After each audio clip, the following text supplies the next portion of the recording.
Last time on the Empire Initiative, Danks declared the crew verdant champions of the woad and gave each of them a unique, albeit temporary, boon. Rain gained the ability to speak with plants. Zevari was granted the ability of scrying, while Dart had a unique weapon planted in his arm.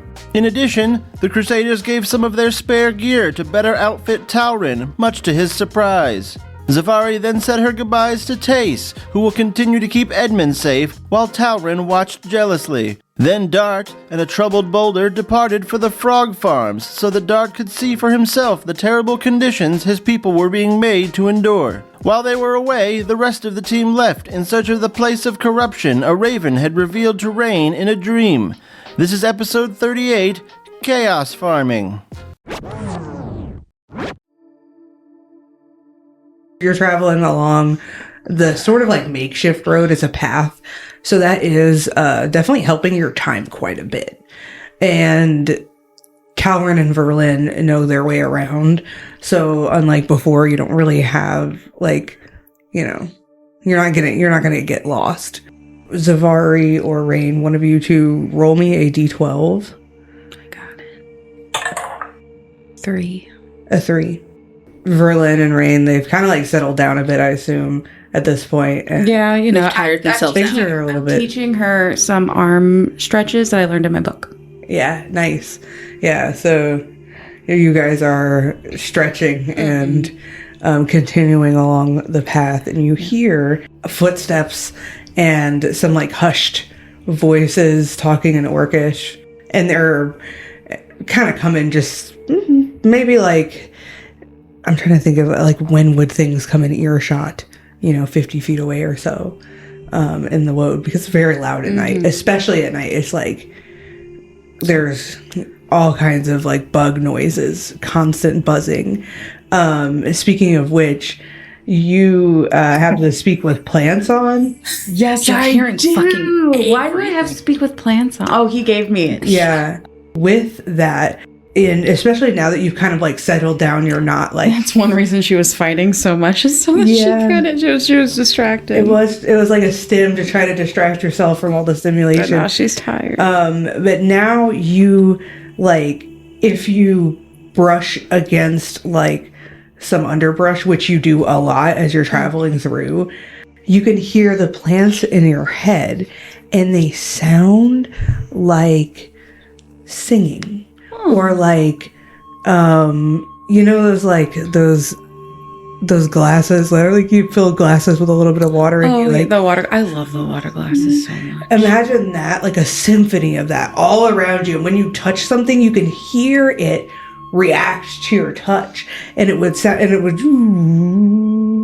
it's like resonating, and there's other types of noises, some that sound maybe staticky, or some that sound maybe more close to like a string instrument. Have you ever seen those videos of people like listening to plants with like electric diet? Yes. So I feel like what Rain is doing is she is touching different plants. Like right now she is curious. This is when it's still fun. This is when it's still fun, right? She is touching different plants that she knows she's allowed to touch. Not poison ivy. If it leaves a 3, she's letting it be. So you like, and the thing is that you can hear the singing, and at first it just like sounds like singing to you, but as you hone into it, it's like you can understand what it means. Plants, they don't speak necessarily, but they communicate. They have a language. It's just different from like speech, and it's sort of like a musical resonance more so than like they don't have mouths to move. And so you start touching like plants, like you touch a vine, and the vine you can tell that it enjoys your touch, like it's kind of like and like it kind of like positively resonates with you, and you can feel that like when you run your fingers down the leaves, it like especially seems to enjoy that feeling, and it's kind of just got this like light bubbly sort of sound to it. It's kind of like a dog that like really, likes The that ears. spot behind its, yeah, exactly. When you play, Like when you're I play with Torby's ears. Yes, exactly. Like it's like soothing. And then the next plant that you touch some moss, and the moss immediately sort of like, it kind of like recoils at your touch and doesn't like being touched. So I don't do it again. So you like back away, and as soon as you back away, you hear it calm down and like sound happy again. You get the feeling that the moss would prefer to be talked to over being touched. And it's this like, it's like this gray sort of stringy curly moss that's like hanging from a tree. Oh, I'm sorry, friend. And my like breath moves it.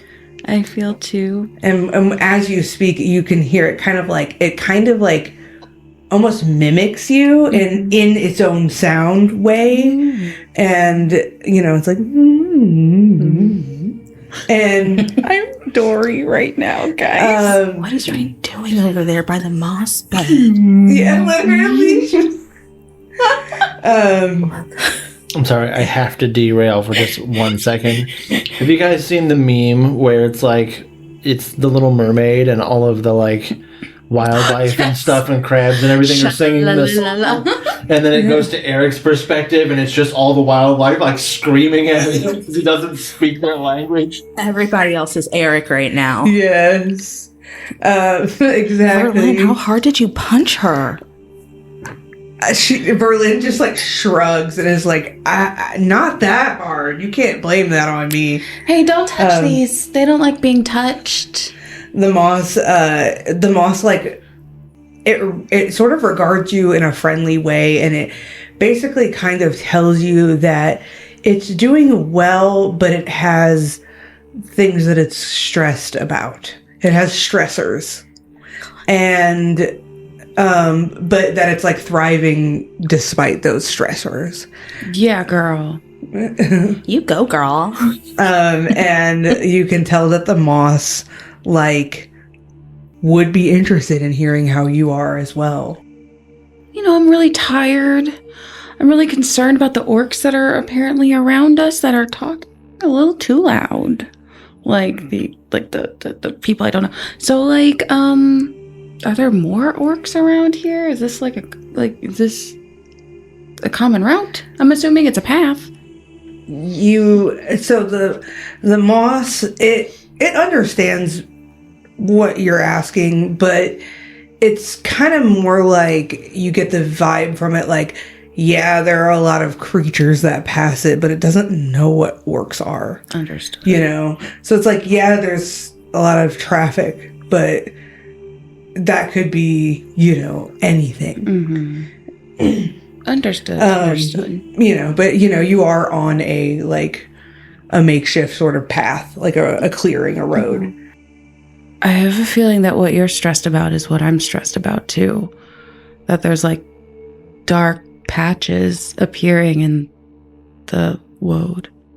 Yeah, it seems to know what you're talking about and kind of gives you this idea that it's unaffected by that so far, but that it's aware of it. Maybe at this point, you accidentally like brush against the bark of the same tree, and that tree sounds like a cello, and it's like, and it doesn't mind being touched, but it's kind of like touching a turtle shell. It can't really like feel it that much, but if you like touching your kind of if you give it a little like sort of scritchy, it does feel nice for the tree. I just like long up and down. Yeah, Rain's over here stroking a tree. And I hug it. Rain, the tree embraces you, and you can feel it. I feel it lean. It's like somehow. whole body is like the whole like trunk of the tree is like humming against your body when you hug it. You feel like an acceptance sort of feeling. Is this what Dart feels like?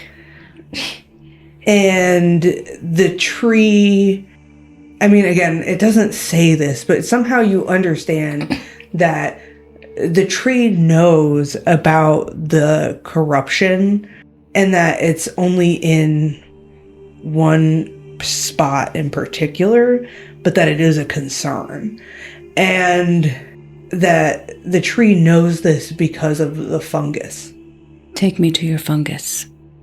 The tree is like, I can't move. You're right. And then you can feel like the tree's energy almost. Like it's almost like you can feel the water inside the tree traveling up the trunk and going a certain direction in the branches. Yeah. So you get kind of a gist. You know? A direction. A gist. No. It is. It's like, you know, sort of on your path, but also slightly off the path. Okay. Rain started going off the path. And you do get the feeling... going off the path. Yeah, and so... Okay, I'm going to follow, I guess. And Talwyn follows, and Verlin follows, and... Don't Rain. step on that. Oh, whoa. What? Be nice to it. Talk nice to up that. The moss is great. Yeah. Verlin's like, whoa. I called her Diana. It's Diana Moss. Oh my god. Verlin, how hard did you hit her? Hey, you guys. I thought you were playing around. Is this... Yeah, and then you can hear some talking, and you can hear, like, a laugh. And, like, there's, like, a hunting party out in the middle of the night, and I guess, you know, they're not really that worried about scaring anything away at this point. And you can hear kind of, like, the rumble and grumbles of, like, of night drakes, but you can't see them because it's dark right now and they're invisible. And I'm just talking to some plants. Yeah. Chasing but after you my guys are, drunk like, friend. kind of, you know, everybody, like, follows Rain off the path, and you're getting sort of drawn, and you can feel, like, and as you're following that path, you can feel that the tree's roots, like, reach really far underground. And so once you're past the canopy of its branches, it starts leading you with its roots, and once you're past the end of its roots, it leads you with the connecting plants. And fungi connect roots, and that's how they talk to each other of trees. Exactly. And that's what Rain starts to feel, that network, that entire network. And it's not, like, at all, it's not completely dissimilar to the feeling of being at the hive mind in a way, but, like, That's what I was thinking. but it's not like that at all. This is natural. It's natural. It's It's all not natural. It's not the same feeling. You can feel that the connection between all of the plants and the nutrients in the soil and the fungi and the algae, that connection is what allows magic to permeate the woad. I'm not the avatar, but like I kind of want to like put my hand down into the ground and see if I can feel the connection, like leading towards the bulk of the corruption. Like that's where he's like leading me to, right? He's basically like, yeah, leading you to where the fungi told him. It is. I mean, because like I don't want to go off the path too far, right? Like I don't want like. We've heard orcs around, we've potential night drakes are around, like Rain knows this, so like she doesn't want to go too far. As you're off the path, like the orcs that are traveling, they are traveling on the path and they start to cross, but if you guys are off of the path, I can roll to see if they notice you. See where it takes us. Rain has a habit of running away and doing little random things, like finding crows, connecting to mines. The mine. So you guys aren't like necessarily being loud, but are you being stealthy, you would say, or just kind of more? I'm not being stealthy, but I am naturally mindful of the plants I am going over, which I feel like inherently makes me more stealthy. I agree. Tread carefully. Yes. Yeah, and I did have them roll for perception, and neither of None of them noticed you. So they just kind of like pass where you guys were. And like conveniently, you know what I mean? Like, if that makes sense, like they're not looking for you. Yes. And when you guys get off the path, you don't end up crossing paths with them. They just move on. Yeah. Was I able to like connect to that? Yeah. So that's the thing is, if you stick your hand in the dirt at all and you start touching some of that, like stick some my of that fingers micro fungi, like you immediately can feel like this nervous system that is the world itself. You're intimately aware of like a small amount of it, but you can feel that it's like immense. Mm-hmm. And so, you could then theoretically track it. And so now essentially, as like exactly where this corrupted spot is. It's like northeast of the reliquary, and you guys are traveling north. You're not necessarily going east, but you'd have to go like a couple of probably like an hour or two out of your way to go, but it was sort of on your way. And you can feel that there's like other weirdness around this corrupted spot, and that the spot has grown since you've been shown it. It hasn't like doubled in size, but it's definitely enough for you to notice that it's like it feels larger, like it's encompassing more. And then it's just like, because you're feeling the whole network, it's like just a dead spot. There's just nothing there. It's like there's no signal. Hey Diana, is this what you're stressed about, or are there other things? Diana will kind of give you this feeling that, yes, this is stressful. Of course, there's other things. There's been too much rain this year. Of course. Yeah. I'm sorry. My presence means there's too much rain, I guess. Too much rain. It's just too much. I can't stand the rain. I couldn't even respond. It's too good. Oh my God. But basically, that's sort of the main thing it's concerned about. It's kind of like, it kind of gives you this idea that like every tree is concerned about it, and that other stuff has happened that hasn't been good to plants and stuff that's unusual.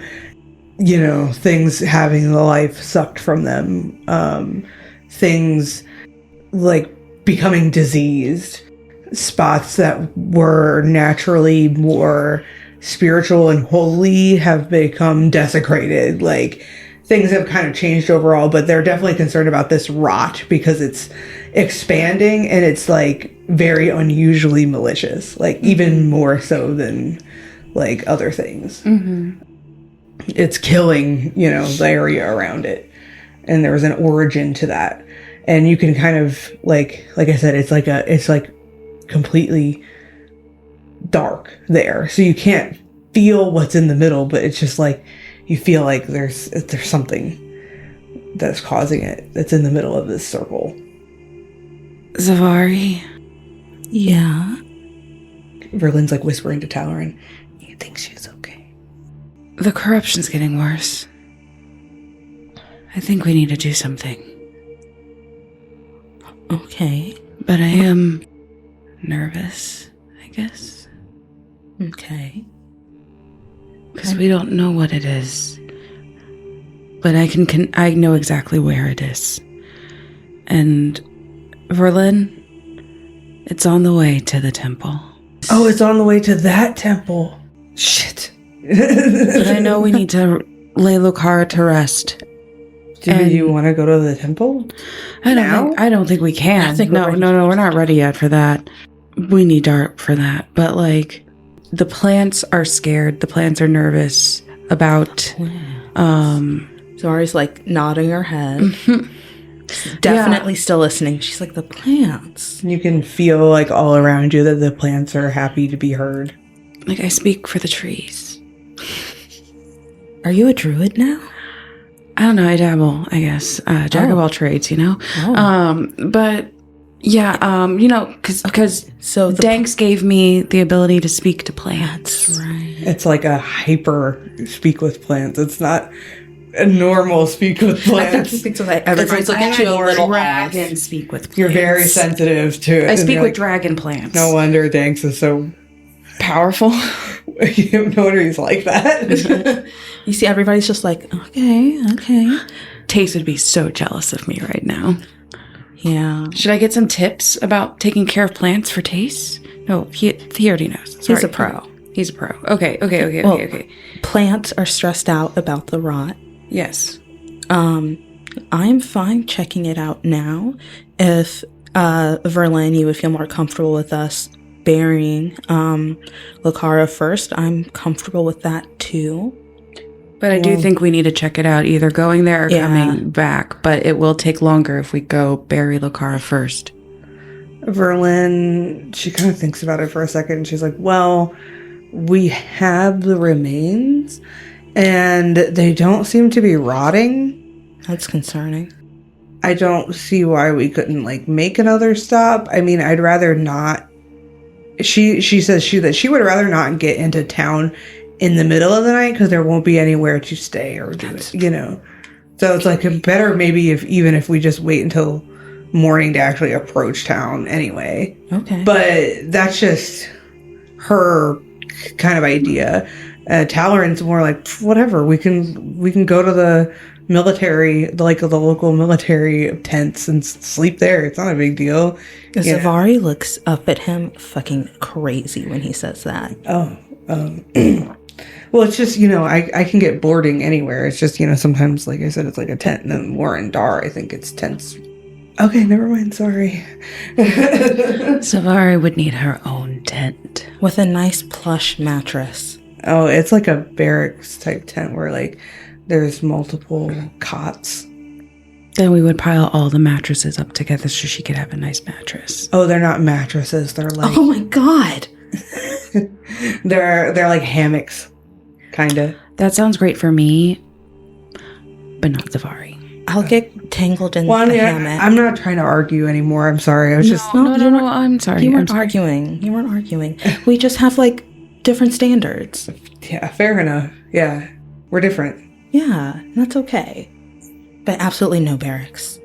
None for me. So do we want to take the detour? Let's do it. It'll take longer to go the other way. We are to go bury her first and then come back. We're wanting to wait to get into town anyways, so might as well go take a tour of the Woad. Okay. Hey, Rain. Yeah. Don't run away again. I wasn't running. That wasn't a disability joke, I promise. Zavari's taking it as the one. She's like, okay, luck. Don't wheel away again. That's not what I meant. I was going at a leisurely pace, and you've been getting faster.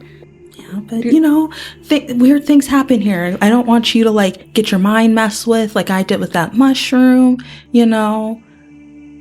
You worried about me, Zevari? Of course, I'm worried about you. I'm always worried about you. I'm always worried about you too. But maybe you should worry about Talleyrand. And she pushes away. It's like, he's a grown man. He's fine. And so with that, you guys head to the corrupted spot with the guidance of the plants around you. It's very easy for you to get there. We will shift over to Dart and Boulder. It doesn't take long for Boulder to kind of reorient himself. He does kind of walk back and forth for a little bit, if that makes sense. He hops on a branch and then hops back and then hops back onto that branch, and he's trying to kind of find where it feels right, and then he moves on. But once he gets that kind of going, he's able to start leading you again. As you guys are getting kind of closer, your first indication of that is that you smell a very familiar smell to you, probably.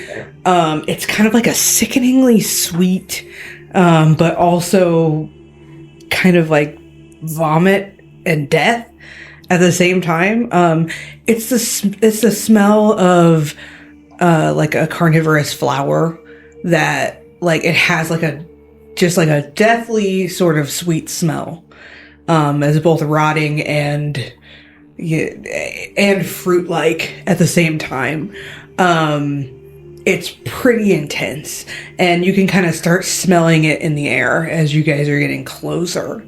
Boulder will tell you as you approach the carnivorous garden, when we get inside the building, there will be orcs and drakes in the hallway.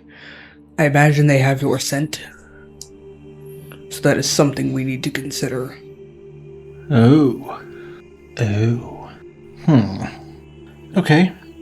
I have a feeling I'm going to have to rub myself down with carnivorous plant juice. You'll be really stinky. Indeed. Stinky. It might still attract attention, but probably less attention than... But I don't want to smell like me, because the drakes will smell me. Carnivorous plant, huh? You kind of poke your head out of the canopy of trees a little bit so you can see the carnivorous gardens. There's some like large Venus flytrap type plants that have big maws. And what they have planted here the most are these like big pitcher plants that like hold a big, like they hold a bunch of liquid in them, and then like bugs like fly into it. And you can see that there's like scarring on a lot of these plants from like scooping bugs out of them. Part of like the lip of like the pitchers, almost all of them have like bits of it like kind of torn, that have been torn and sort of healed over. You can see there's like one of those like, it's sort of like a big flower that's very low to the ground, and it has like big soft sort of pillowy petals, and it has like, that's the one that stinks really bad. And all of these flowers, you would know, I mean Dart would know, I feel, have like digestive sort of secretions and whatnot, so like covering yourself in it, you do have like a slime barrier, so might be all right, but it could also potentially do some acid damage to you. I've got an idea. Okay. What I'd like to do is, I'm going to feel bad about this, I'm sure, but I want to take out Arcturus, and I want to spread onto the blade a sort of mushed up bug paste of like the bugs that are on like the top of the water. Okay. I'm gonna rub bug paste on my sword. A thick layer of bugs. This is a very effective, and you can also see that there's like a lot of flying insects around here. They love it here. Okay. So get my sword coated in the bug paste, right?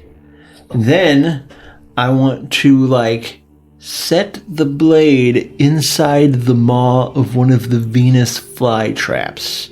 Okay. And so it's not going to think that it's metal, because like I've read somewhere that like Venus flytraps have some kind of mechanism for knowing when something is in them that they can actually eat, so that they don't use all their energy swallowing stuff they don't need to. So yeah, that's why I'm putting the bug paste on, so that when I put my sword in there, it thinks there's something in there that it needs to chomp down on. Yeah, this is like a magical Venus flytrap. So yeah, I could say make a deception check.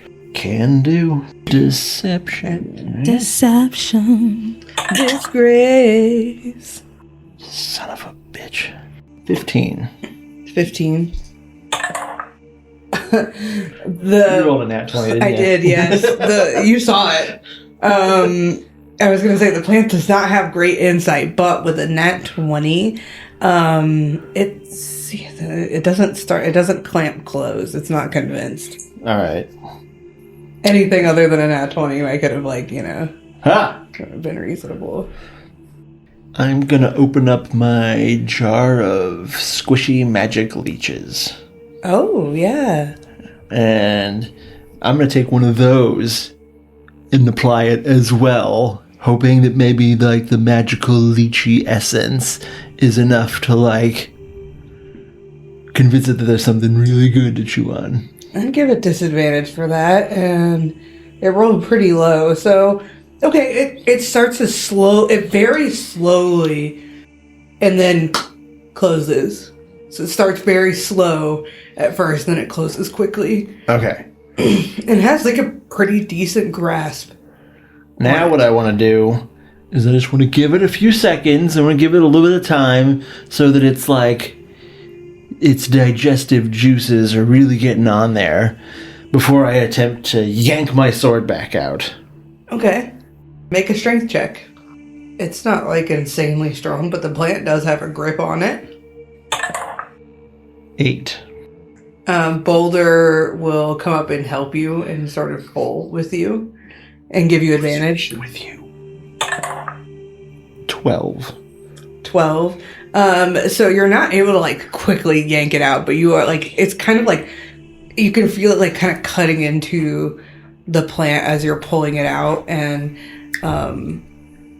can I use... You're able to, you'd be able to remove it though, you just are struggling. I was going to say, because I've got that temporary vine arm.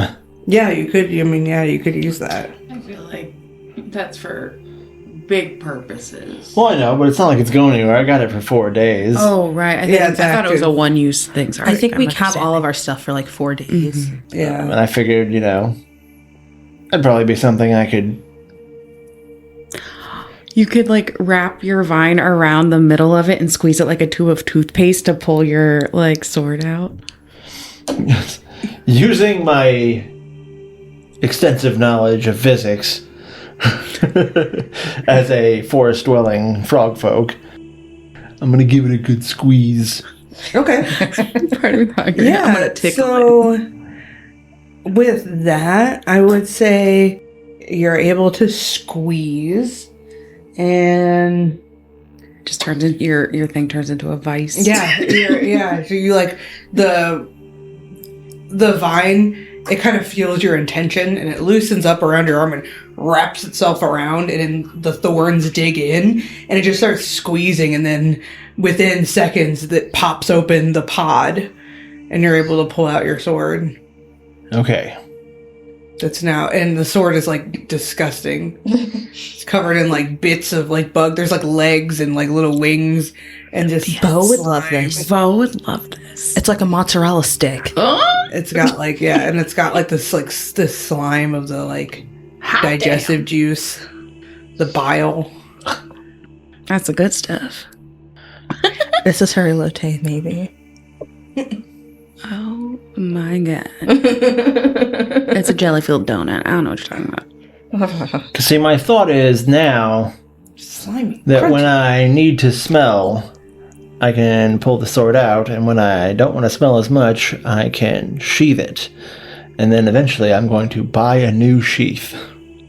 So when you want bugs to come to you, you pull out Arcturus, the Sword of Stars? I just want to Like be moth to flames. smelly when I need to not smell like dart.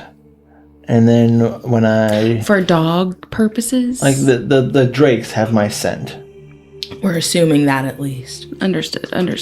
I mean, yeah, it's awfully smelly, and it's like it's on your blade so that you're not like getting it on your skin. Yeah. That makes sense. So you have one smelly sword. Never thought Arcturus would be used like this. Stinky.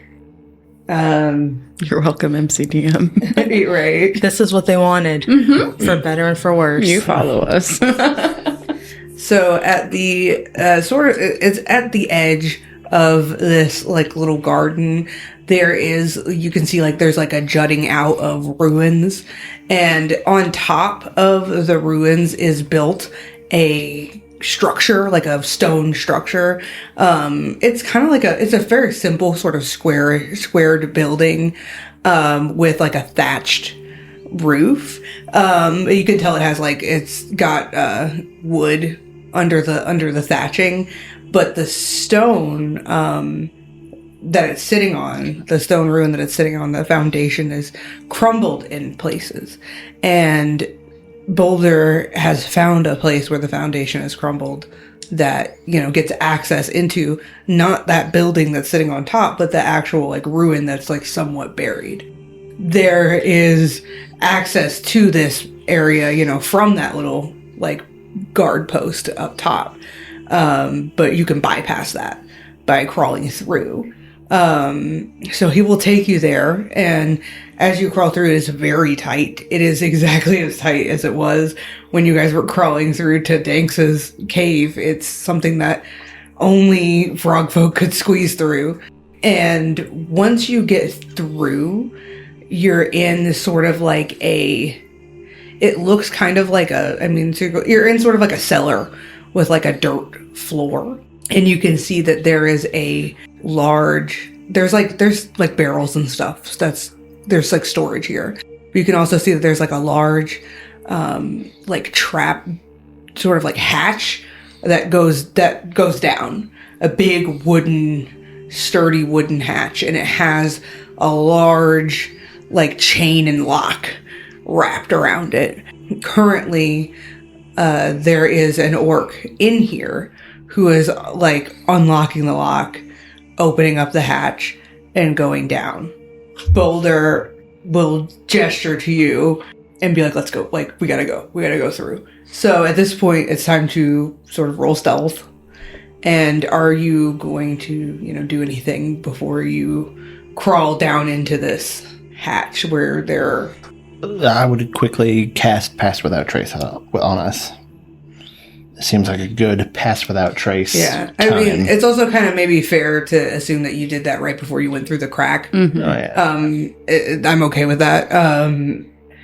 Go in that regard. Go ahead and roll stealth. So with Pass Without Trace on, that's a plus 18 for me. And I rolled an 18. Ew. Big numbers. Boom, boom, boom. I was singing that song the other day. Oh. Oh, so 36? Boulder didn't roll very high, but still ends up with like a 20 because of a 22, I think, because of his bonus. And Pass Without Trace. And Pass Without Trace, yeah.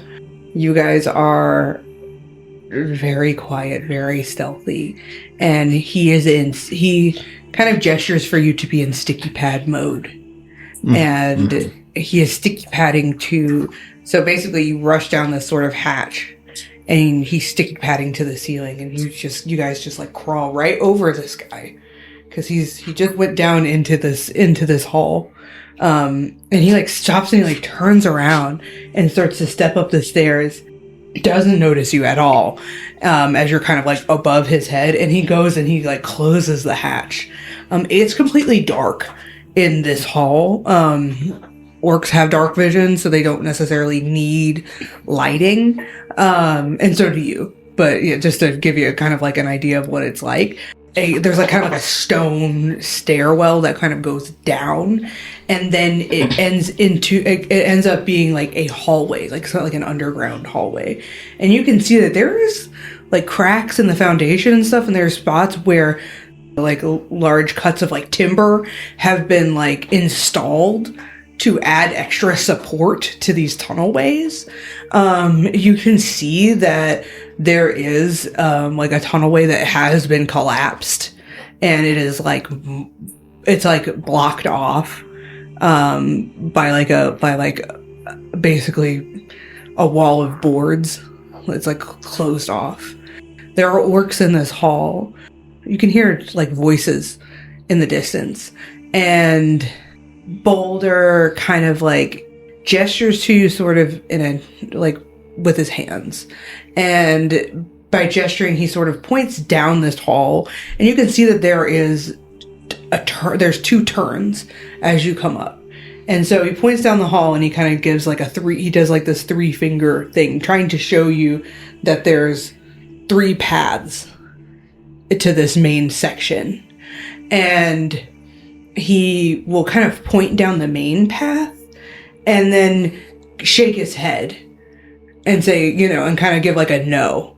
And then he will sort of gesture to the right path, and I'm trying to think about how he would kind of like gesture this to you, but he would give you kind of like he'd give you a thumbs up, but then sideways. And then when he points to the path on the right, he kind of gives you like a nod, and you kind of get the idea that that's where he goes, is to the right. But that maybe there's something to the left, like maybe there's, you know, for some reason he still gave a thumbs up to the left. So he will continue to take you down the hall. There, you can see there's like dust, or kind of like, I guess I should say like just like general like ground debris that's disturbed by his invisible creatures that are like walking down these hallways, slinking down, and you can hear. Unsettling. Are you stinky? I do believe I would be. Okay. Yeah, so they're kind of sniffing around, and one of, like, you hear, you don't see anything because they're invisible in the dark, but you hear,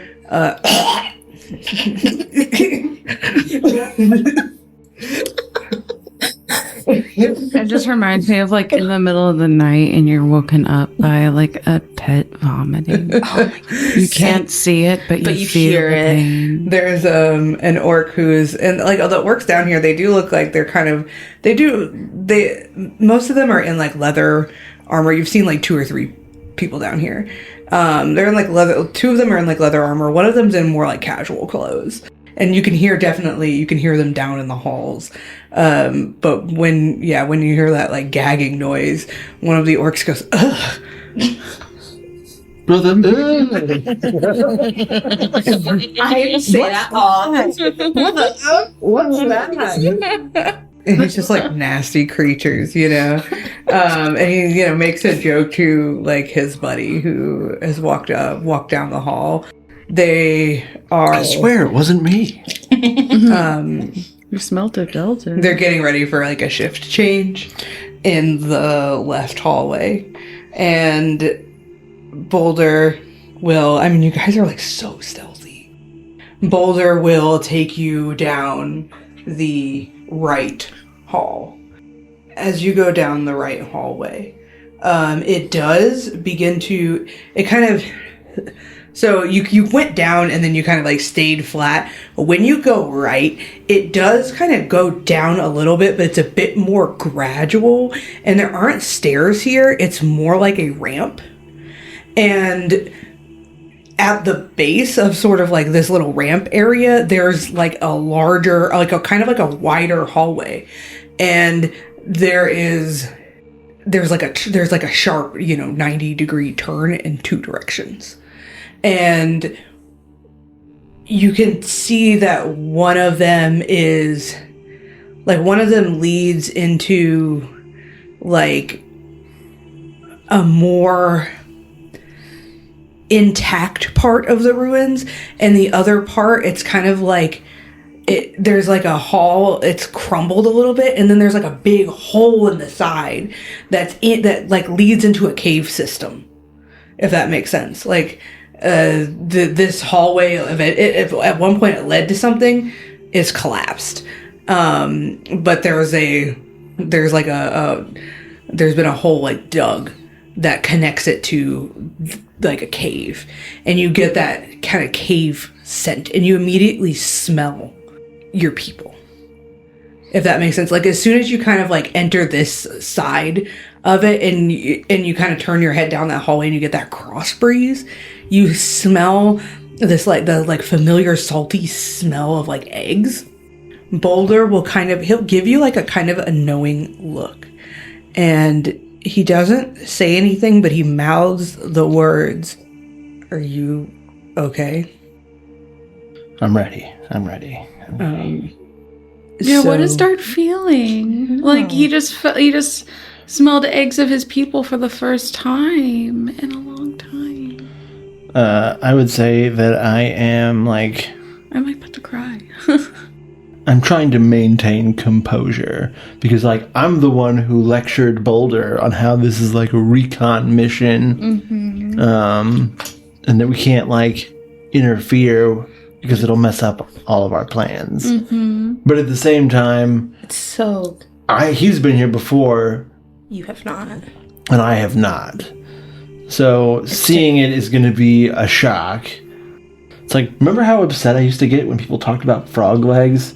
It's gonna be like this times a million. But this is like, oh, this is... He started talking about the quote unquote farms so long ago, and you're about to see them. I'm gonna see them. 4 years later. Happy birthday. Here's your present. Happy birthday. You climb into the next chamber. This chamber is dimly lit, and you can hear running water through this. It's like a large cavernous chamber. There are 3 main pools where a stream of water runs from one pool to the next, and you can see that there are dams sort of built to direct the water in this way. There's like a main pool in the center, and it immediately draws your eye for one main reason. There is a large pillar.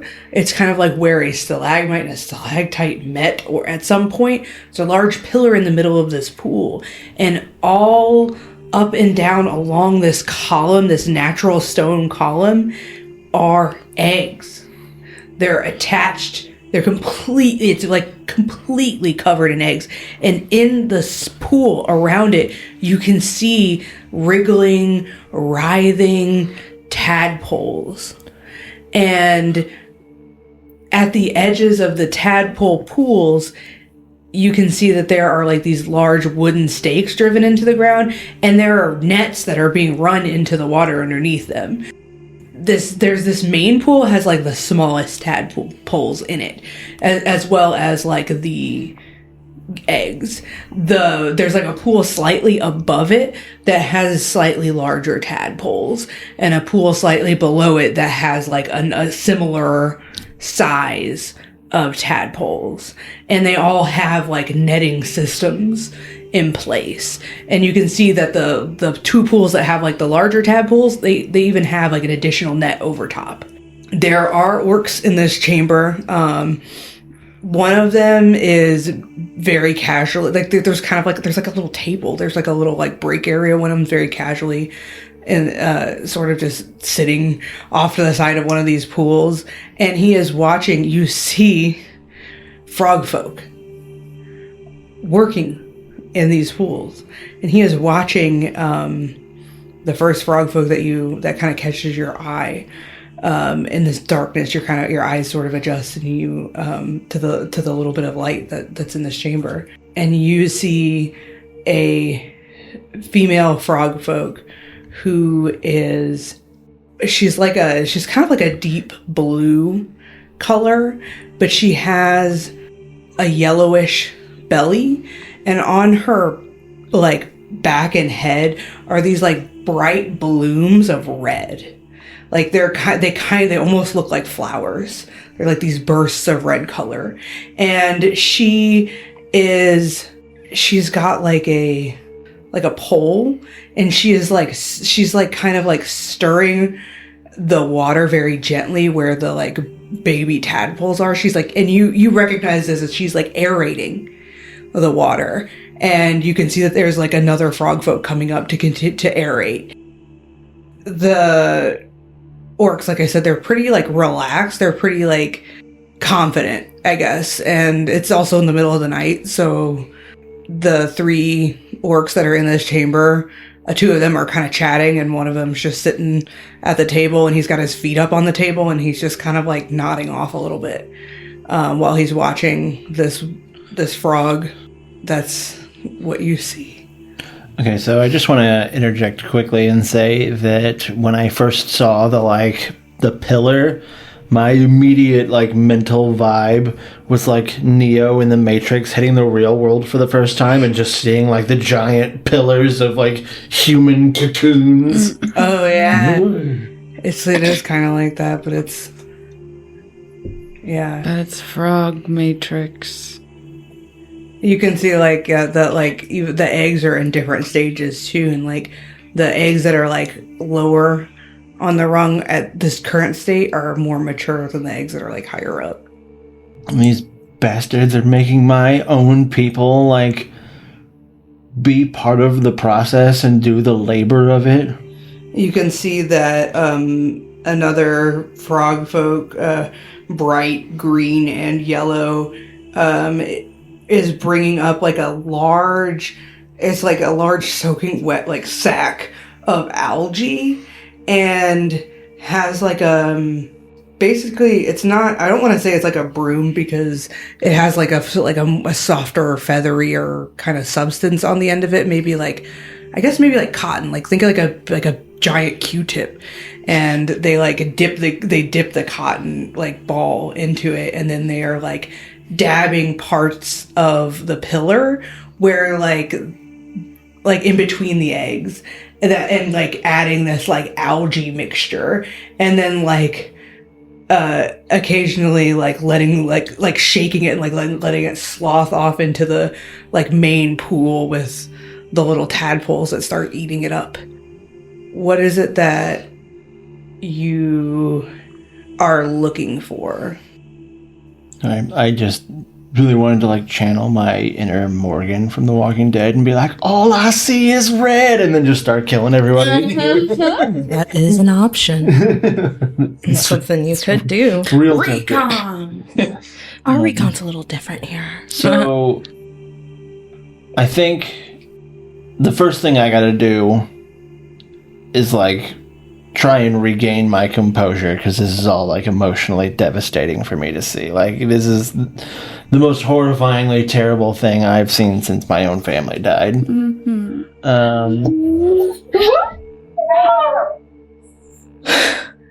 I'm good. My emotional support, Ducky. Don't mind me. This is going to sound real strange, but this takes me back to the extreme emotional devastation I felt when I watched the first Star Wars movie ever for the first time, and Luke like comes back to his family farm after talking with Obi-Wan Kenobi, and like his aunt and uncle are just like burn up crusts of like blaster fire laying on the ground. That hit me deep. Like, that traumatized me. And I feel that at this moment. Happy birthday! Happy birthday! But I gotta regain my composure and remember why I'm here. And think tactically, because I know that, like, what I see here and what I remember, like, cartographically is gonna help me later rescue as many as possible. So I need to, like, observe what exactly their process is, and then like the layout of the area, and like try to, I don't know, look to see if there's any kind of like geographical features that I could take advantage of to try and like concoct some kind of plan to get as many out at once as possible.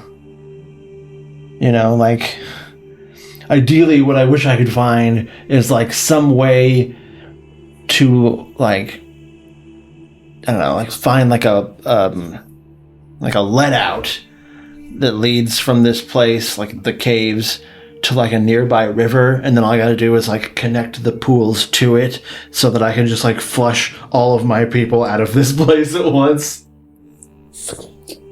If only we could have someone drill a hole. We could make a water slide out of this bitch. And it thinks real crazy right now. But we understand. We understand boundaries. Boundaries. Or whatever. We just can't find someone else who can dig a hole. Boundaries. Make a survival check for me. You're no longer in your favorite terrain. You're in a cave. Dirty 20. Okay, so with a dirty 20, you're kind of like looking at the flow of this water and wondering where it's kind of coming from. You see that there is no, so basically it's like there's like one pool, right? The one pool that has like slightly older tadpoles. There's another pool in the middle that has the column, and it's like slightly lower, and so the water sort of flows from that pool into the next one. And then there's another one that's more so on the same like height, but there's been like a it's been hewn. Like there's like a hole and like kind of like a dam. So it's like flowing into that last pool. But you see that there's no like inlet. So the water coming in either has to be coming in via magical means or via like an underground like river type system. But it doesn't like, there's not enough. I would say you probably know that there's not enough like flow for there to be like, so you don't see an inlet, but there's got to be something that's bringing the water in. But you also definitely like the way it's flowing, like there's not like it's not flowing out anywhere. So yeah, you would definitely like, and you do know kind of relatively the positioning of the river. This system of ponds has to be mostly like handmade. It's artificial. They took advantage of like what was already here and shaped it. But yeah, so I mean, but the idea of like, you burrowing into it and creating an outlet is not, it's not, if you knew how to, if you could do it, it would work, if that makes sense. Mm-hmm. I have a meta question real quick. When you open a teleportation circle, how long does it stay open? How can I keep it open? Well, so really what it is it's not like a gate. It like transports a certain number of like creatures. So, but like, and it's kind of the same thing for a dimension door. It's like Galaxy Quest. Yeah. But I think there is a spell that's like more of like a gate type thing, but I don't know. It might be called gate, but that might be for planner travel. I just want to like open it up on the bottom of like the pool and then have like the other one just like above the river, so it's just like pouring my people directly outside. I might not be high level enough to pull off a fancy maneuver like that. Gate goes to another plane. That's a nice level spell. My bad. Word. Okay. Anything that'll help in the arcane Orpedia? I mean, possibly. I do have more information from the Arcanopedia in the pipeline eventually. But okay, so another thing from your survival check. So you asked about the water.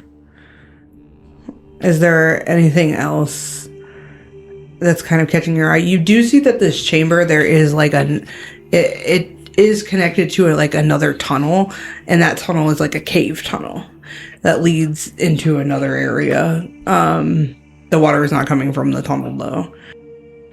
So, trapdoor goes downward.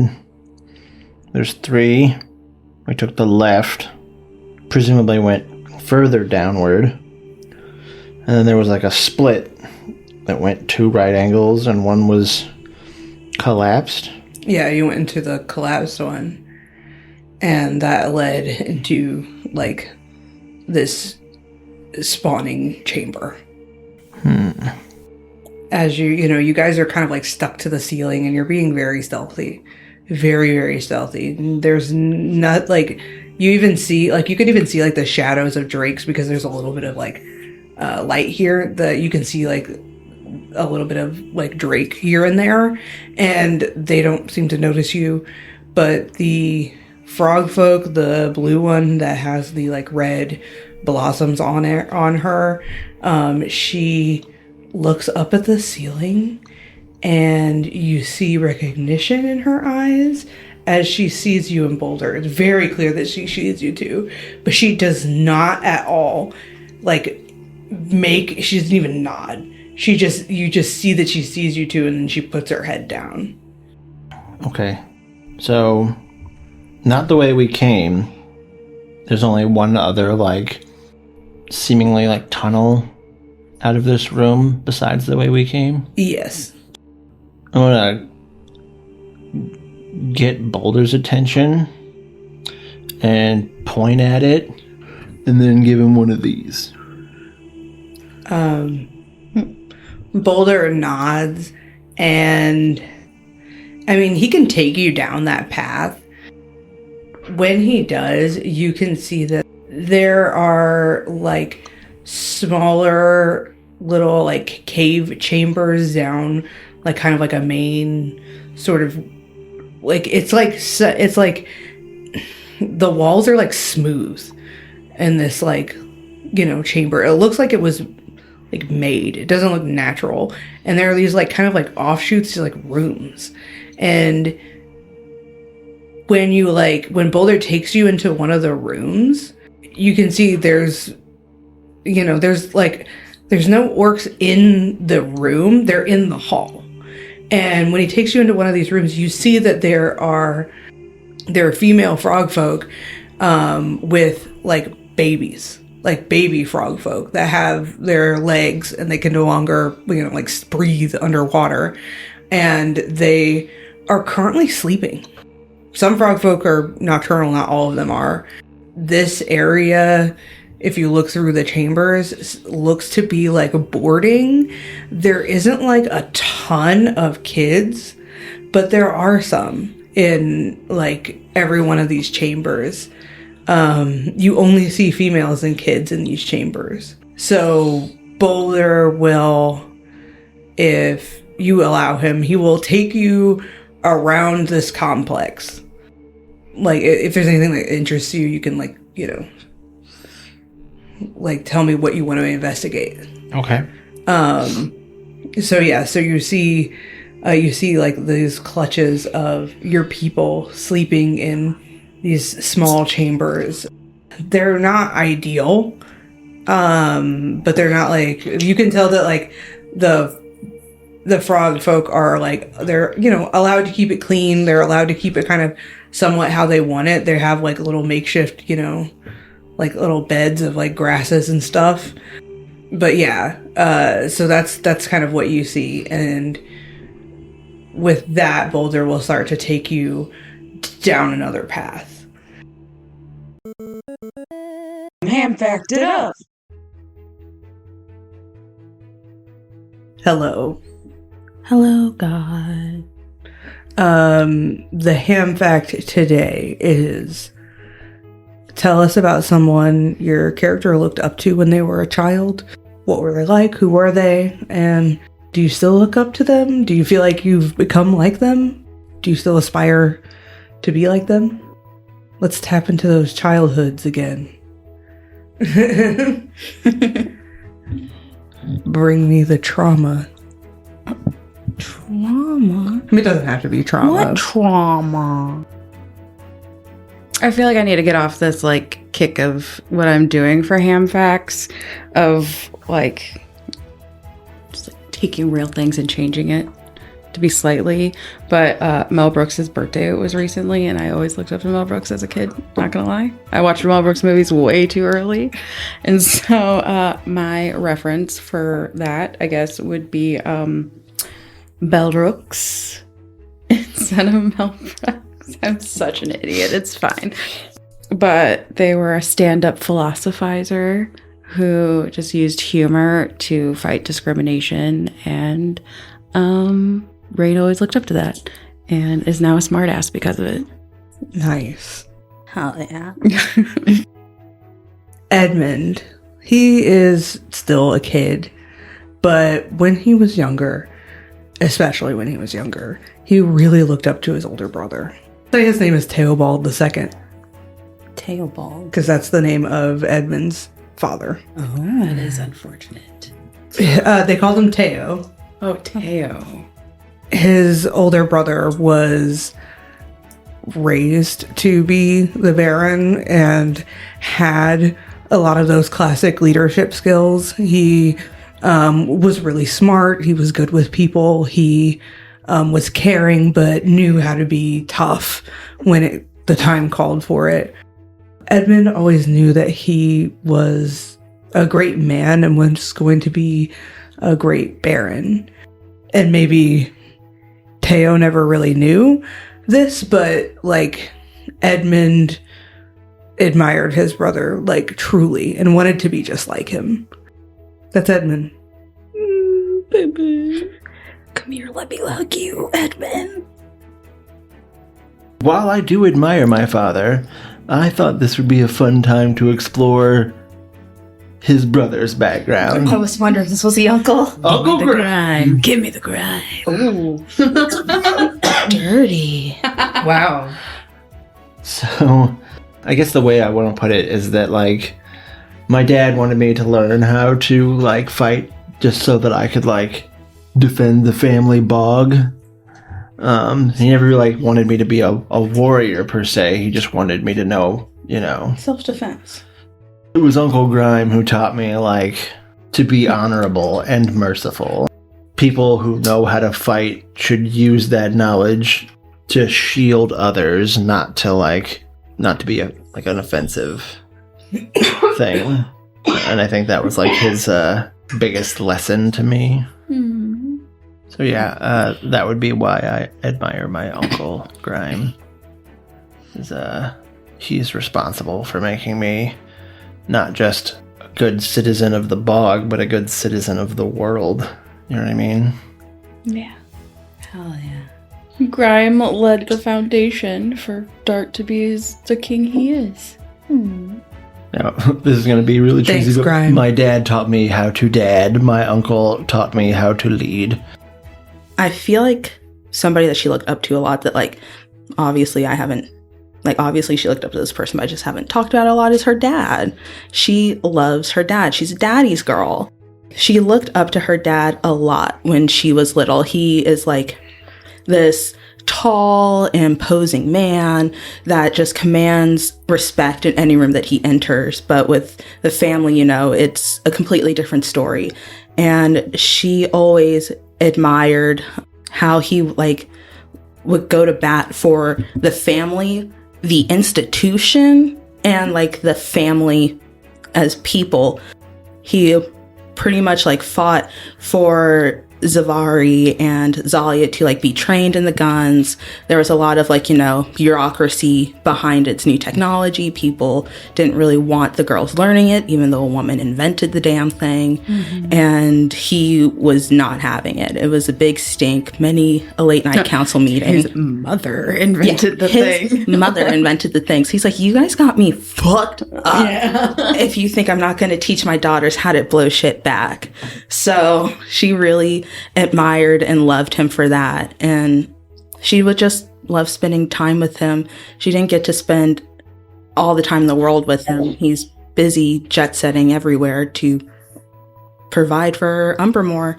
But her fondest memories would be just like him reading to her when she was little, reading her favorite stories, encouraging her, like, you know, you are rich, you are pretty, but there's no reason to be dumb either.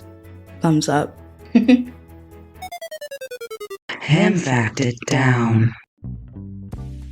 This podcast is brought to you by our Patreon. Become a patron today at patreon.com/rollforthpod. Gain access to exclusive perks like premium ham facts. It's roughly double the ham.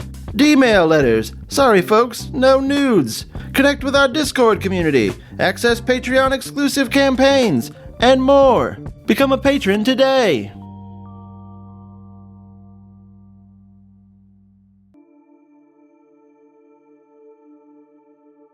And then we will shift to Rain and Zevari and Talarin. And you are nearing it. You can tell that you're very much nearing it. And as you get closer, the plants, they start to pull you in another direction. And they're kind of like, you can tell that they're kind of like, it's like some plants are trying to pull you straight to the circle, and then some other plants are trying to pull you somewhere else. And they're like not agreeing as to where you should go exactly. And then Rain stops and is just like, what's the divide? Why do some of you want me to go this way and some of you want me to go this way? I want to understand my options and why I'm being pulled in multiple directions. But I need to prioritize. the plants that are closer, they have more understanding of the situation. And you get the vibe that some of the plants, they want to take you directly to the point of corruption and have you look at that. Some of the other plants are like, hey, the thing that caused this used to go over here. So they're trying to take it that way. The thing that caused this used to go over here. Can you describe the thing that caused this? Not too much unlike yourself. At least from a plant's perspective. So humanoid, I guess. But, like, not good like you, obviously. I mean, Obby, thank you. I appreciate the compliment. I mean, you're pretty great yourself. Thanks. Their little flowers, like, blink at you. Wink. I was to say they were winking. Oh. Like that. Ding. You see, like, a sparkle. Yeah. Sparkle in the petal.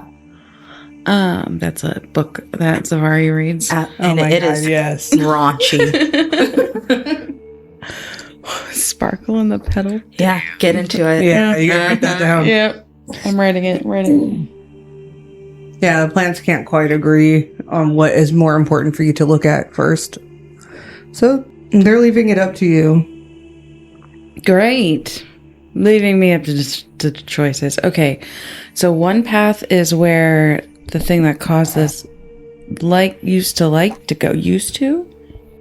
You come to understand from the plants that are singing to you that the creature that caused this has a hidden place nearby that they used to go, but they haven't been around, at least lately, as in the past few like day and night cycles, whereas they were frequenting it more often than that before. Can Rain maybe check history to see if it's the direction of the temple? You can, yeah. 18. Yeah, it is sort of in the direction of the temple, but at the same time, it's really not very far from the spot of corruption. It's just a matter of, it's just like a few 100 feet away from that. So it's like, yeah, it's further along that path towards the temple, but it's not like far. It's just a different spot, basically. I guess maybe then Rain just wants to go to the in between those two spots. Okay. Can you roll like a d20 for me? 19. A 19. Okay, so with a 19, you know, you're kind of following the plant's influence, but you're also sort of making your own way. And you do get the feeling that the plants don't exactly know where this hidden place is. And you are kind of in the middle of basically relatively where they say it is and where this spot of corruption is. You can see like a little bit of the influence of this corrupted spot in the nearby flora. Everything around here looks like it's thriving not as well, if that makes sense. Like it already looks like it's being sort of affected. Yeah. And I would say that, you know, you're kind of like looking around, and Zevari and Talarin and Verlin are with you, but they're all letting you kind of lead. Zevari, you're following Rain, and Yes. Scorpius Oh, Jesus. reacts. And you see between like the trees, you see like a glow. Rain. Yeah. Can you come back a little bit? I think I found something here. And she goes and looks at what's going on. You come to a tree that is, it's definitely like an older tree. It has like a really thick, heavy trunk, and it has like a big scar on the front of it from like a lightning strike, and there's like a slight hollow, and right along the edge of that scar is this glow of a secret door. The secret door, however, is locked with an arcane lock. Well, these hands are magical, so I could try to break the lock. If I'm correct, I think the only thing that can get rid of an arcane lock is the knock spell, or maybe dispel magic. I don't have either of those, so... Okay, well, this door with this arcane lock, I guess, can I roll an Arcana check to see if I know anything about this lock? Sure, you can roll an Arcana check. Oof, probably not. 12. You wouldn't. I know it's locked real good. Yeah, I was saying it's something that you wouldn't be able to break into. You actually I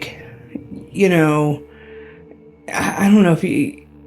I was gonna say. I feel like you understand like the basic. You know the basics of like an arcane lock, and yeah, you're correct. Like you couldn't like the knock spell or dispel magic or any other kind of effect that dispels could do it in. There may be an alternative, but those are like the well-known ways, I suppose. Yeah, I guess I'm just like repeating information you already know. I don't believe I have dispel magic. I definitely don't have knock. Let's put a pin in this in case he becomes really important. I think it will. Want to make an Arcana check? Yeah, I can. It's locked real good. That's it. That's all you know. Yeah. You want to look around in this little area or anything like that? So Rain climbs the tree. So you climb up in the tree. Mm-hmm. So try to get a higher perspective to look around and see if I see any other, where the spot of corruption is in relation to where I am, if there's any other spots. Okay. See what is the radius of plants that don't look so well as well. Like see how far it has spread. Okay. Go ahead and make a investigation check. Come on, investigation. Oof, that is a nat 1. Can I use my inspiration? Sure. 15. Okay. So with the 15, you climb up into the tree. Well, the first thing is that, yeah, you can definitely see the, like, spot of corruption from where you are. It definitely is bigger. Everything in the circle is dead. You can see that there is, like a small mound of dirt in the center and what looks to be like a, stick stuck into it. How far away am I? I don't know, like 200 feet. You also see something in this tree. You see hanging from the branches. It's like sort of like a wooden. I'm trying to think about like a sphere, right? That's made of like strips of wood, and you can see inside this sphere. It kind of looks like a cage, but there's like a lock on it. Not like a key lock, but kind of just like a locking mechanism. Mm-hmm. And there is a dead hawk hanging in this trap. And you can see that there are other traps set up. Up where I'm at? There's like 3 bird traps in this tree. One of them has like a captured hawk. It's dead already. The other 2 are empty, and they have they're baited with berries. It's like they have like a little trigger on them that the bird will come and land on the little pad and snap around them and catch it. Rain doesn't want to do anything without them, but she's thinking we could trigger these traps and wait for the guy to come back. So it's something that is trapping hawks. Would have come back. Is it Lucara? Could have been, because trap the hawks, kill them, make them undead. Yeah. That's not far out of the realm of possibility. Or just let them die and then bring them back to life. And said that they haven't been here in the past few days. Because who's been fucked up the past few days? The person we have in a box right now. Well, yeah. But Lucara herself wasn't a necromancer. I thought she was. I thought was No, Lucara. Lucara is a priestess. Oh, okay. So she became a necromancer because of Rosalind was like wearing her. Rosinia. So this is Rosinia's place. Yeah, this is Rosinia's place. So Rosinia was the one who was causing this, right? Is that... I feel like that's not unreasonable to assume. I feel like we're onto something here. Of course. Rain's favorite question. Why? Why? Rain is in her why phase. Why? So I just think of... Oh, I just want to play 5 so bad. I gotta go tell Zevari. And she disarms the other traps because she doesn't want birds to get in or anything get in knowing that no one's coming to release it. Yeah, and it's easy to disarm them. She grabs the berries and gives them to Flux. Flux is enjoying the berries. And she comes down the as close of a 3-point landing as she can get with Flux, who has lots of legs. Because it'd be more than 3 points. Like 8 points. Yeah, I know, 8-point landing. She goes to Zevari and is like, Zevari, this is Rosinia's place. She's like, what? Look up there. Huh. I see branches. There's traps for hawks. Oh. This is how she was getting her hawk army. Her caca army. So are we going to destroy this place then? Yeah, but how? We need to be able to get in. Right? Or can I just set this tree on fire? I was kind of thinking, let's set it on fire. I was thinking about shooting a fireball over at the dying area, but... Well, I mean, we definitely could do that. You made an Arcana check already? Yeah. Yeah. So the tree is like, I will say, the tree it's an old tree. It's got a large trunk, but it's not like huge. There's not necessarily like a lot of, like a person or two could maybe stand inside of the trunk, but there's not necessarily room for anything, if that makes sense. There's just like a door. There's not, there's not really like a lot of like space inside. I've seen this technology. Sometimes there's things bigger than the inside. Don't tell me you think this is like a mimic or something, right? No, that's not bigger on the inside. That's just ever-changing. Well, isn't that kind of the same thing sometimes? Rain, I don't know why I didn't mention this to you. You were up in the tree. You did not hear this tree talking to you. The tree can't talk to me. Let's kill the tree. I asked the other trees, what's up with this tree? Is that peepaw? That's not a tree. Fuck. What's with this fake tree? Is it a ficus? It's a fake. We don't know what it is, but it's definitely not a real tree. It's not alive. Rain puts her hand on it and does burning hands. It singes and burns. It's made of wood. Mm-hmm. But it's kind of like this whole tree was created like with a spell, if that makes sense. Mm-hmm. It's a well-crafted, well-shaped structure. It's not like now that you're feeling it and you burn it a little bit and you're like touching it and kind of tapping it and whatnot, it kind of reminds you of like Tace's Tower, in the sense of like it's like it feels like a mobile structure. It could be moved. Basically, it's not like it's not like in the same way that like wherever Tace puts a tower down, it doesn't like create a foundation. This isn't like built into where it is. It's just like it was plopped on top and it just it just blends Rain in. picks it up. No, just kidding. I am gonna punch through the wall though, as best as I can. Okay. You can go ahead and try punching through the wall. So the spot where she did like fire with her burning hand, she's gonna try to punch that with her knuckles. It got an 18 plus. Yeah, you can definitely roll damage. Okay. So you're punching it hard with these diamond knuckles, and you do double damage. Do I roll twice? Or do I just double? You could just double it. 30. 30 damage. So you just bust straight through the outer shell, and it's like a hardened like wood. It's kind of like a super compressed, super hardened wood, and you just you punch through it, and you can feel your fist hit like a barrier. You've felt magic barriers before.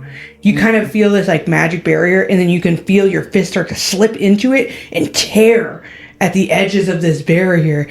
And just for a moment, it's like you can see inside, and there's like you can see just like a glimpse, and you just see like a skull on a table, and it just immediately seals up. And if you give it another punch, you tear into it again, and you can see just a little bit inside it, and it kind of seals up.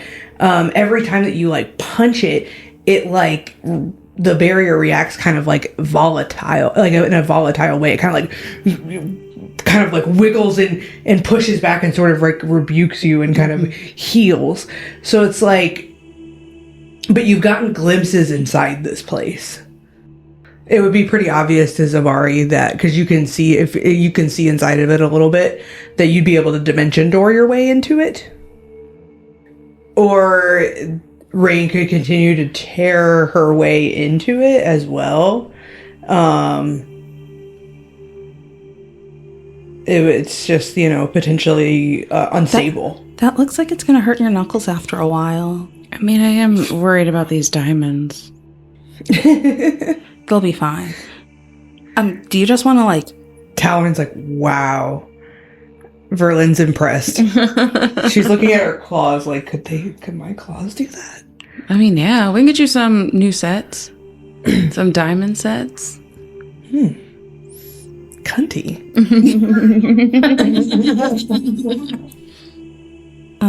Want to teleport in there? It'll save your hands.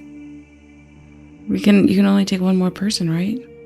Yeah, but I mean, they're big boys and girls. Why don't you take... We can stay right outside here. Why don't we split up? Why don't you take one of them? Maybe... I'd rather take you. Who would know more about Rosinia, though? Or, like... Well, can't you, like, unlock it from the inside? Oh. Sure, we'll go. Are you just trying to avoid me right now? That's what's going on? Oh, not this time. That's true. Usually you're a lot more obvious about it. Yeah, maybe. Maybe I'm growing. That's good. I'm also, like, doing that, like, growing thing. Look at us. Took a woad. I hope we never have to go back to another wood after this. Yeah, that'd be nice. Let's go in this thing. So, you use your spell slot? Yeah. Ha! No, I'm just kidding. I'm just kidding. Girl, don't fucking play. So you dimension door your way into this space. Now that you have like an idea of it, you're able to like target that area for the spell, and you kind of like land, and it's a very small little like, it's almost like it feels like a shack. It's gonna be full of dead things, and it has a very obvious theme. There's black, there's purple, there's lace, there's red, there's black candles that have like red drippings. I love those candles. They're so silly. You see, there's like a desk, and on the desk there's like a series of jars, and in the jars are tadpoles, frogkin tadpoles in various life stages, like in order. There's also like a few books on the desk. There's like a cabinet full of like spices and teas, and there's also like a skull with like a dripping candle that's like always lit, It's spooky pop. It's very spooky pop. There's like a spooky daybed with like spider web blankets on it. And if if you rifle through like the I assume it's a small space, so I just assume you're kind of looking through. If you look through the cabinets, they have like jars of stuff.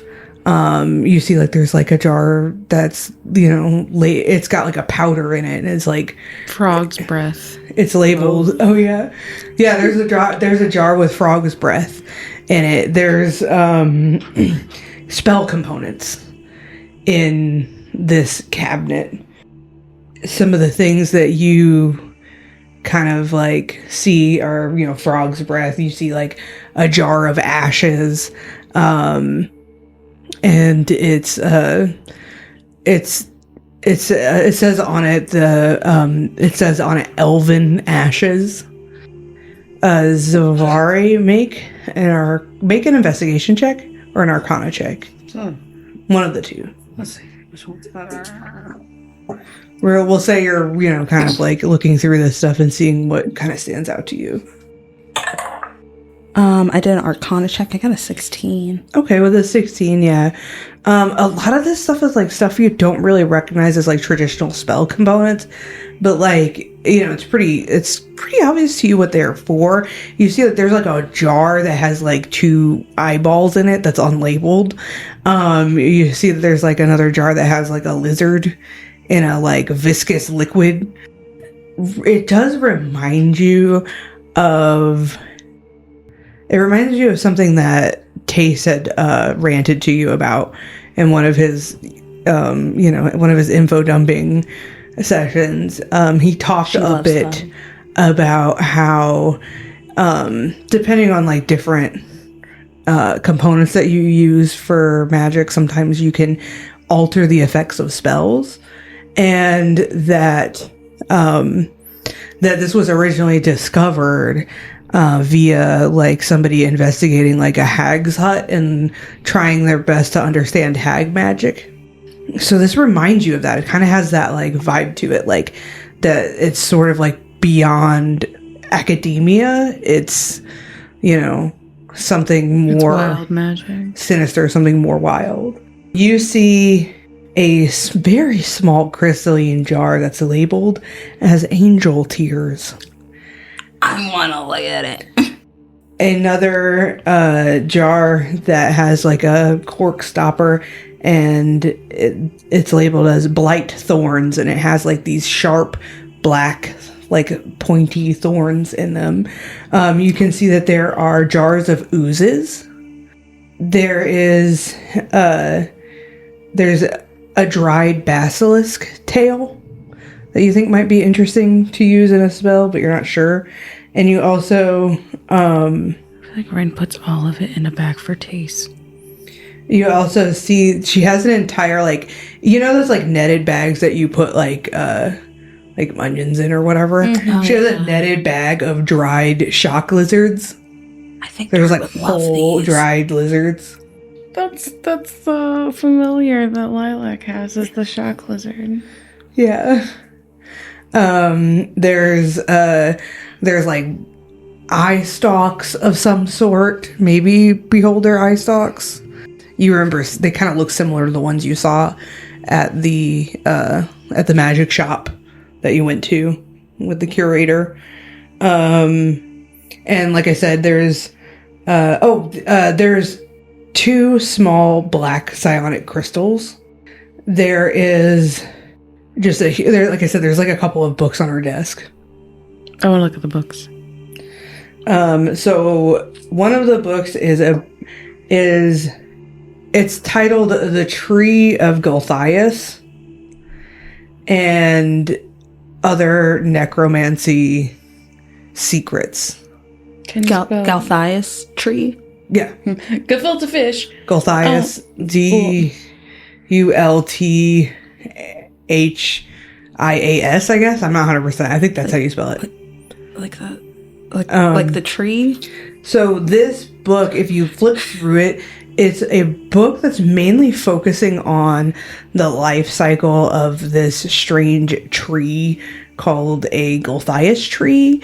And it also talks about the legend of how the very first Gulthias tree was created from a stake that killed a vampire, and that this tree basically it's like an undead tree that grows blights, and it So she was sucks trying to harvest the energy from like the forest around. Let's it go and burn that stuff. shit right now. Remember the Galthias tree? Curse of Straw? No. I thought that sounded familiar. Yeah, that was the Galthias tree that fucked up druid cult thing that we fought in Curse of Strahd. It was over the Galthias tree. I remember. It was when you guys had that big fight, like That took like 2 with sessions. all of the Oh, when I was hopping all over the place. I was hopping all over it the was edges that and not fight. getting hit by not a goddamn thing. This is why I've been channeling Vo so much. You've been inkling something's coming. Inside this book, there is some handwritten notes tucked in, and just sort of like random spots. It's in like a very gothic looking script. Of course, it is Rosenia. It's the script's name. Oh my god, the Rosenia font. Yeah. The Rosenia font, and you can also see that like there's the other book that's on her desk is like one that she's writing about the life cycles of frogkins and when their souls become viable. What the hell? When do they? What age? What stage? So what she would call stage 2, which is the stage when the tadpole has a developed tail and it's no longer like in its like stage 1, which is like right when it hatches. Right when it hatches, it has like a very small tail, and its whole body overall is small. And at this stage, it's not as if they don't have souls, but their souls are very immature. And right around like the 10th day or so, they mature enough to be worth harvesting. Not that they do. So this book that she's writing isn't about what they're doing. It's about the usefulness specifically of frogfolk, not like what they're doing with it or when they're harvesting the souls, but just saying that's the first time that it's recommended to do so. And that if you let them mature further, they have souls that are equivalent to like a humanoid, an adult humanoid. It's like which academic takes type. Yeah, basically. It's an academic. And Is it's it like peer basically reviewed? after a couple of years. It's about to be. Well, it's not finished. Yeah. Where is and it it says peer? like after a couple of years, like they have enough, like their souls have enough power to like be the equivalent of like an adult human, which is much faster than like a person. And it's often like a lot of times it's like comparing to humans specifically. You know that Rosenia is an elf.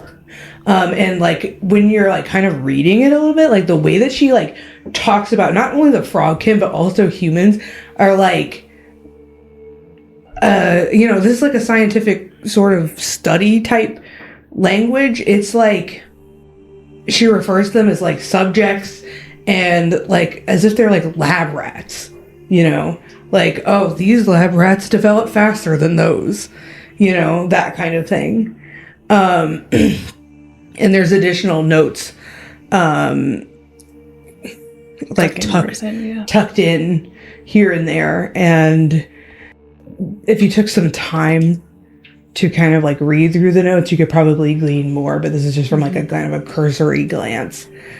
But, there's definitely more information here. She snaps the book shut and she's like, oh, I've had enough of that gross atrocity. This is a academic journal about the life cycle of frogs and when their souls are harvested in the best time and the best ripeness. That's just great. So we're definitely going to take it then. Yes, we are. And we're going to take all this shit. I want the angel tears. I know you do. This sounds really cool. I don't know what they do, but I'm scared that you have them. But here you go, have them. And just like would know all of this stuff, right? Yeah, he would, or at least know the right places to research. Morag might know more. We have 2 wizards at our disposal. Should we unlock the door? Oh shit, yeah. But I think we should take all the stuff that we have and then booby trap this because they're going to come back for this. Let's booby trap it. Let's booby trap it. Boobies! Rain. I know you're stressed out. Rain. So now that you're on the inside, you can see that the hidden door is locked with an arcane lock that's being powered by a psionic crystal. So if you crush the crystal, that would break the lock. I punched the crystal. Yeah, especially with your like diamond knuckles. And it's not a very large crystal at all. It's like a small one. It's not like the one that Zevari has. Yeah. Hers is large. Or medium, I think, technically. But yeah. So yeah, you're able to shatter it. The door opens. Verlin and Talarin, they're like leaned in, like just anxiously awaiting for the door to open, and it opens, and they're like looking in there, and Talarin's like, I'm not surprised that it's like so spooky looking. Ugh. I mean, not like that like anything's wrong with spooky, but like, I don't know. I can smell the preservatives. Yeah, it's like a Morgan here. It's fucking creepy. It's over the top. I will say that's very clean. It's very clean. It's very well organized and everything. It's kind of lived in, but like, man, all these labels. Who has the time? When you and her handwriting is like machine perfect. Well, I'm sorry, her handwriting is like perfect. And look at that font. You know that she like had to try to do these like 4 or 5 times before she got it right. Dedicated to penmanship. Does that say angel tears? Yeah. She's like, shifts her body. Clutching her tears. Clutching the bottle, I'm guessing, of these angel tears. Clutching the angel tears. Yeah. It's like, I don't know what they do, but they sound really cool. I'm figure it out.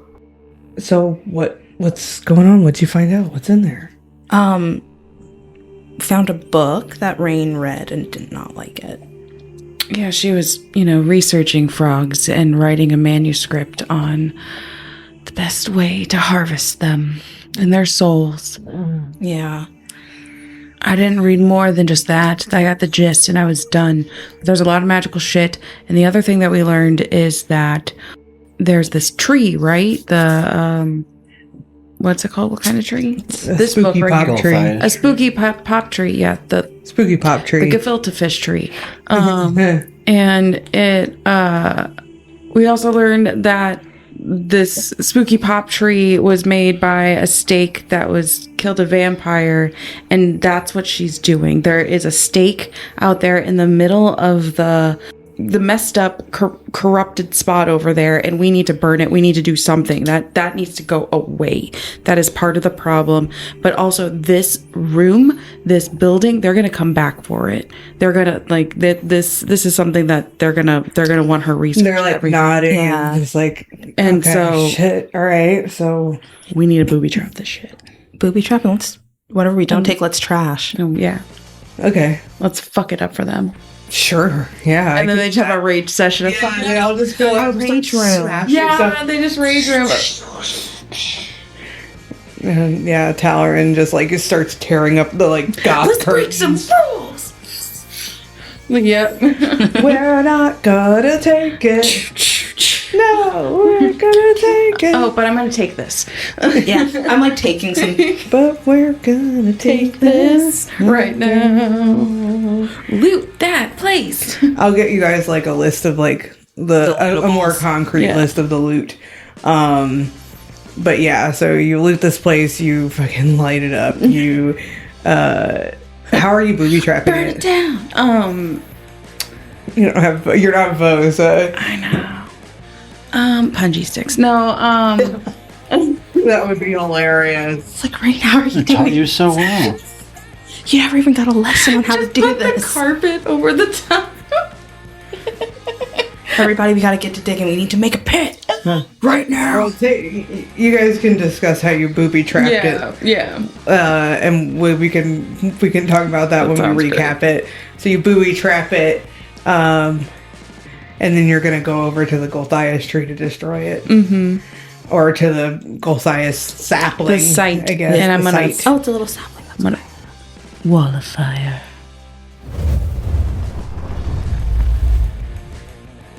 So you do like a ring. Mm-hmm. So yeah, in the very middle of this corrupted circle is a small like sapling that's growing, and it looks like a dead tree. So you can light it up with your flames. Zevari, how do you add to the destruction? And it is very blue.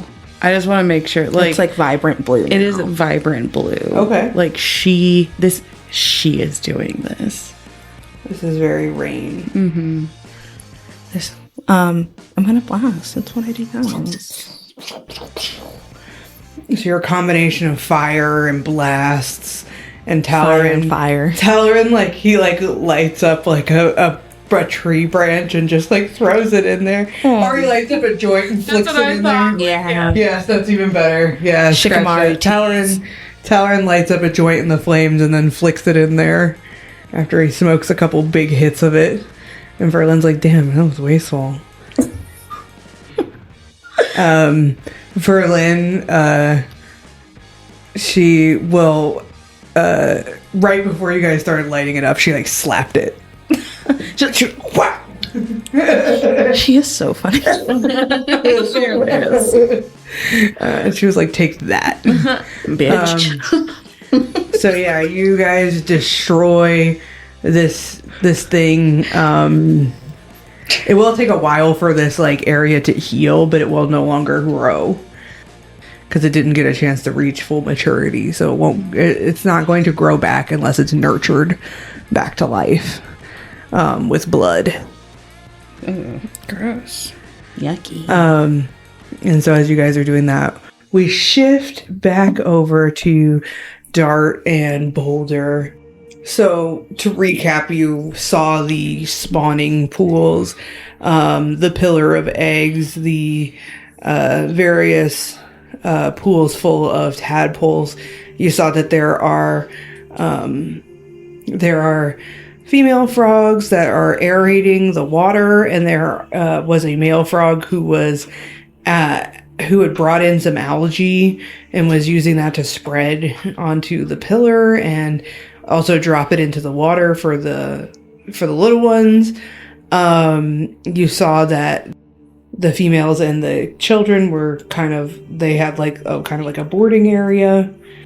What is kind of like your next thought here? Like, what is it that you're looking for? Are you looking for Boulder to kind of just give you an idea of like, or show you around the whole layout of what he knows? Yeah, I feel like hopefully I'll know the important thing when I see it. Okay, yeah. So he'll kind of take you back out of the cavernous area and back into that hall. And if you remember, I said it like does like it splits. It does 2 90-degree turns. He'll take you down the other way, and down this hall, you can see that there's like a room that's a little bit colder and is it's got some like barrels and crates and storage here. There's no orcs in this room, but there's kind of like, there's just, general orc activity. This storage room has like an additional room attached to it. Inside that room is like a small, it's like a very small like napping area. Like there's like a sleeping cot and some like fresh linens and stuff. It looks like, a sort of like a break room off the storeroom. He will then take you sort of back through to that main hall where it first splits into 3, and he'll take you down the right passage. And down the right passage, it again splits. He hasn't gone one way, and he'll kind of like let you know by gesturing and stuff. And you can see that he gestures down that hall that he hasn't been to, and as he's gesturing down it, you can see that there is there's two Frogfolk men who are being like escorted by an orc, and they have sacks of this like algae that they are bringing down the hall. And Boulder's like, I haven't been that way. But he'll take you, to the way that he has been. And there is, it's kind of similar to the like boarding area where the women were, but this is like it's like a repurposed like ancient like crypt or something, because you can see that there's old graves. There's like coffins, coffers and such, but there's like multiple chambers. There's like families that are all buried together and stuff, and all these spaces have been repurposed. There's an area for boarding for the men, like as far as like the men Frogfolk that are allowed to age, for lack of a better term. They're allowed to age to maturity so that they can work. There is like another side room, and like everything is like pretty quiet. Most of the rooms are like kind of inactive, but you see that there's like a room that has weapon racks on the side, and it kind of has like it has like a smoothed out floor, and there's like a circle drawn in the middle of the floor with like a line through it, and you can see that there's like short stabs on the weapon racks. There's just like short like bamboo or wooden or waxwood stabs, and you can kind of see like, I would say it's, you can see tracks of like your people all over this room, as if some of them are allowed to train for whatever reason. Also down this path, there is a kitchen, and everything in the kitchen is like small. It looks like it's worked by Frogfolks, but right now everything's pretty, like I said, pretty inactive. Even though you do see like some Frogfolk that are like normally nocturnal, those seem to be the ones that are like working still. They're bringing algae, they're aerating, but other than that, it's like relatively quiet. It still looks like kind of a one way in, one way out type of situation. Yeah, there is a hall that Boulder isn't really familiar with. He's never really gone down that path. My thought is that the only other thing I haven't seen that I thought I would see was something that would have to do with like the soul extraction, and maybe that all happens upstairs, but I guess I kind of thought maybe that's what's down the hall he hasn't gone down, or there's like some kind of room for where the orcs who manage this place. I don't feel like I've seen that either. I mean, we're still pretty stealthy. Let's go down the hall that Boulder was like, ugh. Oh, okay. Yeah, so if you gesture to go down that hall, Boulder, he'll take you into like, I think I told you there was a storeroom that was empty. He'll take you into that storeroom so that you guys can talk. And he'll tell you that down that main hall is like where the like orc officers and stuff are, and that's also like where they take tadpoles when they like take them in mass from like the pools. So he like knows that they take them down there. He doesn't know like exactly what happens, but they basically like, he'll explain that they have like bags that are bigger on the inside than they are on the outside, and they'll like use the nets to scoop up like, a bunch of the tadpoles into these bags, and then they will use these he'll say he doesn't know what they are. They're like a pitcher or something like that. They have like water in them. They have like an impossible amount of water in them, and they'll use those to kind of also, they'll add water to the bag, and then they'll take these bags down this hall. And he believes that the hallway, that hall leads like deeper into like a complex of like underground passageways, but he's not sure because he doesn't really want to go. He doesn't go down there because it's crawling with people. It's like a lot more populated. There's also another kitchen down there, but Frogfolk are not allowed to work in that kitchen. He's mostly familiar with like the spawning area because that's where he will go to grab tadpoles that he thinks that are good or the right kind of tadpoles, whatever that means to him. And he's been in that area where they house like the men, even though he never lived in that side because he like left as a child. So he only ever lived in the side with the women, but he's been to that side before.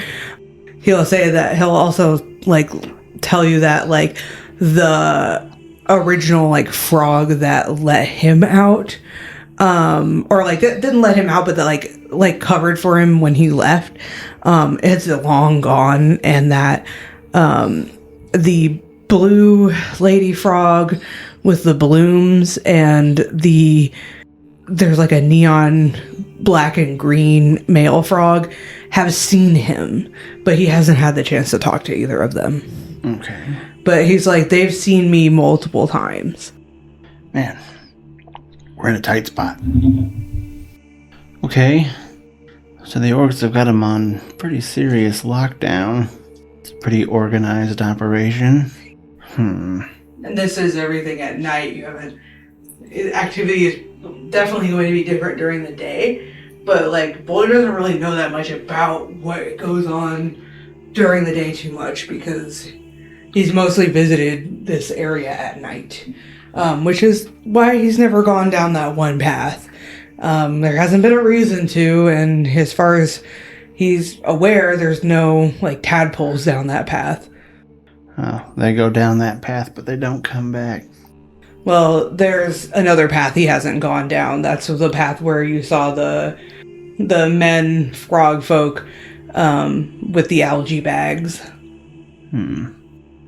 That's the only other one I haven't gone down. Yeah. Well, there's got to be something down there. It may just be where they grow the algae that is the food, but you would think that would grow just fine on the pool. Oh, who knows? I gotta go down there. Okay.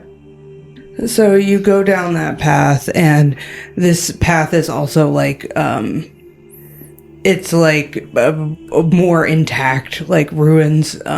There's still like support beams and stuff that have been added, but it's not torn up like that path is that leads to like the cavern area. This does sort of go up, like it sort of reaches towards the surface a bit more, like you're kind of ascending again, and you end up in this like there's this large chamber at the end, or sorry, I guess I should say this like large room.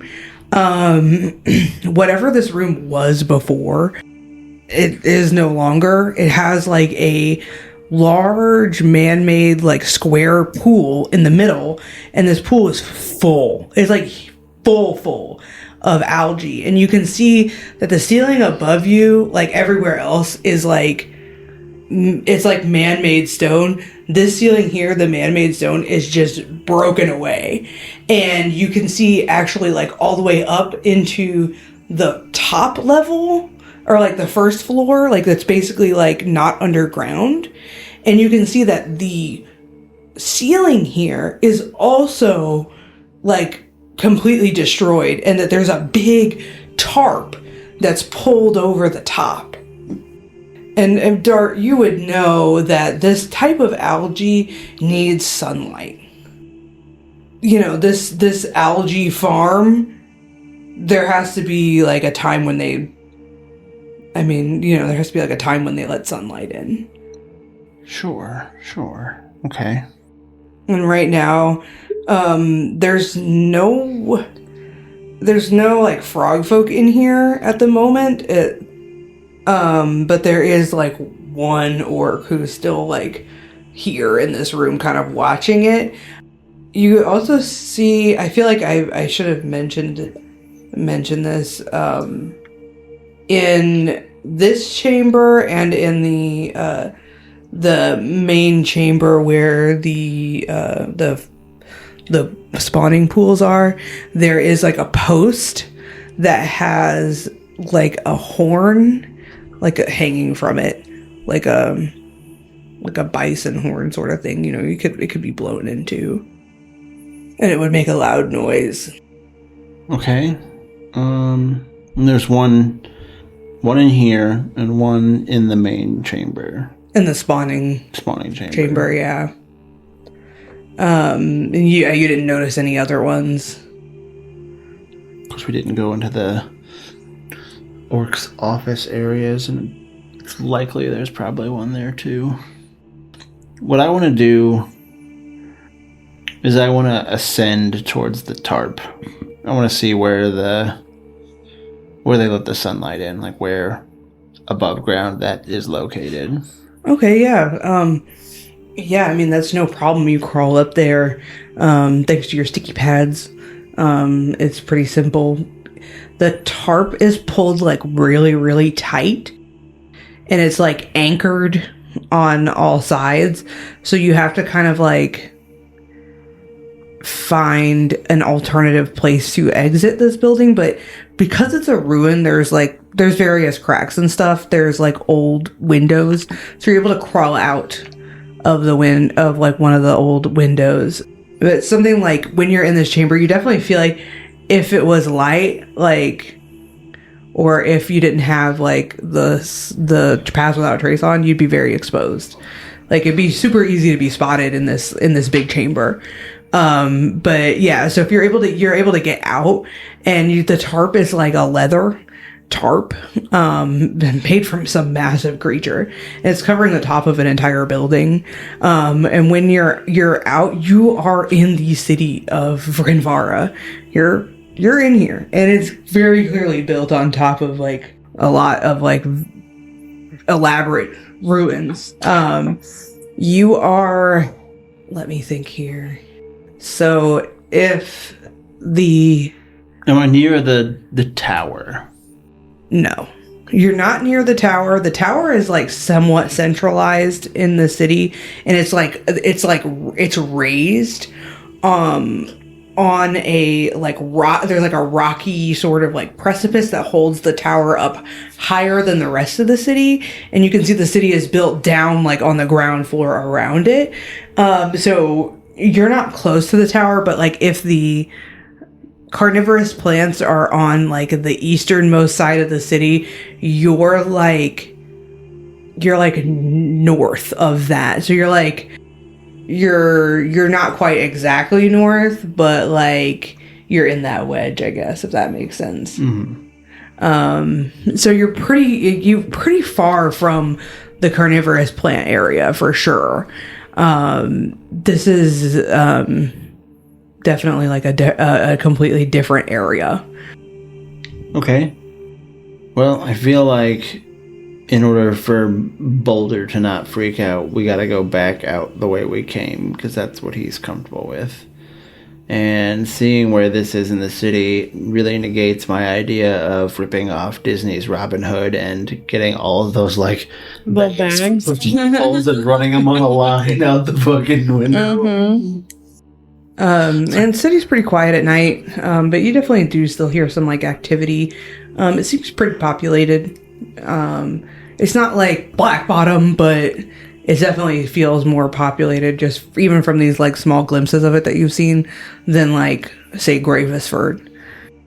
I mean, and yeah, if you're ready to head back with that, like, you've gained a lot of information, and Boulder didn't even know that the algae pools were here. He's like, there was a whole nother way to get out. I had no idea. What am I doing? What am I thinking? In any of the rooms that we went into, did we see the sacks or the jugs? No. Okay. They keep them on their person. Of course they do. Boulder will say that, for him, he's really only taken like a few at a time. He always takes like the darker colored ones because he thinks they're better as stealths. He keeps them in like a little sack. And then he's got to squeeze back out. So that's how he's been doing it, and he's only been doing a few at a time because he also can only take care of so many. Mm-hmm. And you head back, and it's like definitely starting to be. It's like close to morning. Like the sky is starting to lighten a little bit, and I feel like at this point, Rain and Zevari are now approaching like Lorendar. Thank you for listening to Roll Forth. This has been the Empire Initiative featuring Samaria Hawkins as Lady Zevari / Lady Litria, Ryan Musgrove as King Dart of the Hopkins, Rachel Voss as Rain Vosgrove, and our wonderful MD, Shanna Cantu. Make sure to follow our socials, like, subscribe, do all the things, and yeah, please stay safe, friends.